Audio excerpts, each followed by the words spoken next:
जी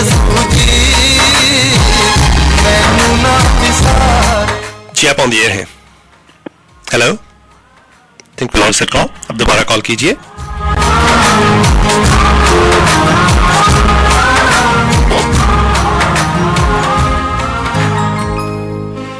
और सामईन, इसके साथ ही हम अपने प्रोग्राम को आगे बढ़ाते हैं।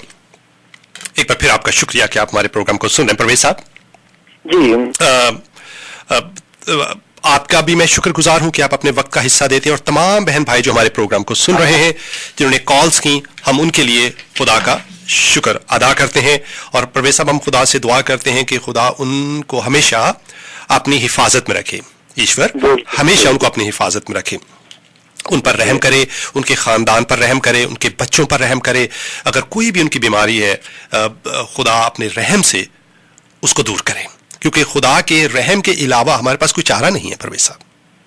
ठीक है, ईश्वर की कृपा के अलावा कोई चारा नहीं है। हम में से कौन है जो जाकर खुदा के सामने कह सके कि देख, मैंने ये अच्छा काम किया है और उसके नतीजे में तू मेरे बच्चे को शिफा दे दे। Can you believe that Parvez साहब?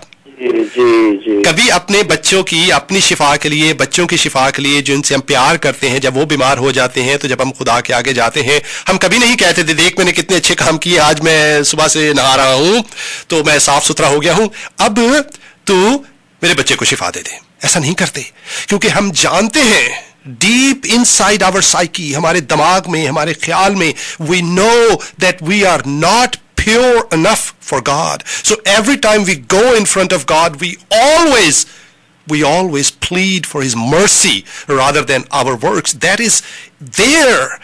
परवेज साहब, जाहिर है हम करते हैं, every day we do that. लेकिन परवेज साहब, उसके बावजूद भी हम अपने अमाल पर, अपने कर्मों पर भरोसा करके स्वर्ग में या जन्नत में जाना चाहते। Can you believe that? जी, खुदा के रहम के अलावा, अल्लाह ताला के रहम के अलावा, ईश्वर की कृपा और उसकी दया के अलावा हमारे पास कोई उम्मीद नहीं है। इंसान के पास कोई उम्मीद नहीं है जी।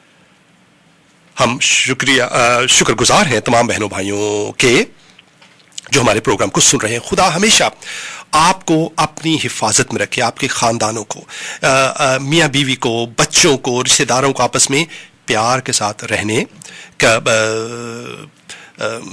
का मौका अदा करें, कि हालात पैदा करें।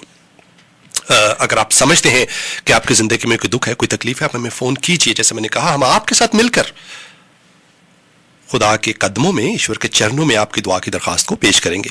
स्टूडियो का नंबर एक बार फिर सुन लीजिए, 2147517700, 2147517700। परवेज साहब, कल मैं I was driving to my work, मैं काम पे जा रहा था, and this thought came to my mind, the preparation for this programme Parvez साहब is ongoing, is continuous throughout the week.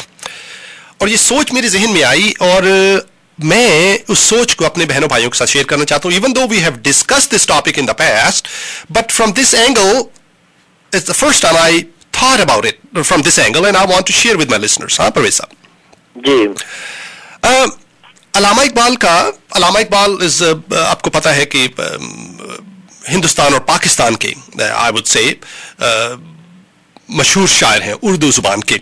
Farsi actually I think original शायरी वाज इन फारसी, लेकिन everybody knows, जो बड़े सगीर के जो लोग हैं अल्लामा इकबाल को जानते हैं। आपका एक शेर है कि दर्द दिल के वास्ते पैदा किया इंसान को।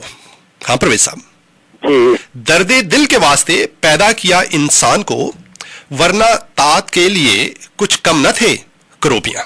यानी कि वो कहते हैं, अल्लामा इकबाल कहते हैं कि दर्द दिल, यानी कि दिल का दर्द महसूस करने के लिए इंसान को खुदा ने पैदा किया, वरना इबादत के लिए अपनी अगर अतात ही करवानी थी, अपनी ओबीडियंस जिसको हम कहते हैं अंग्रेजी में, अगर वही करवानी थी कि जो मैं कहता हूं वो कर, तो उसके लिए तो परवेज साहब फरिश्ते बहुत अच्छे थे।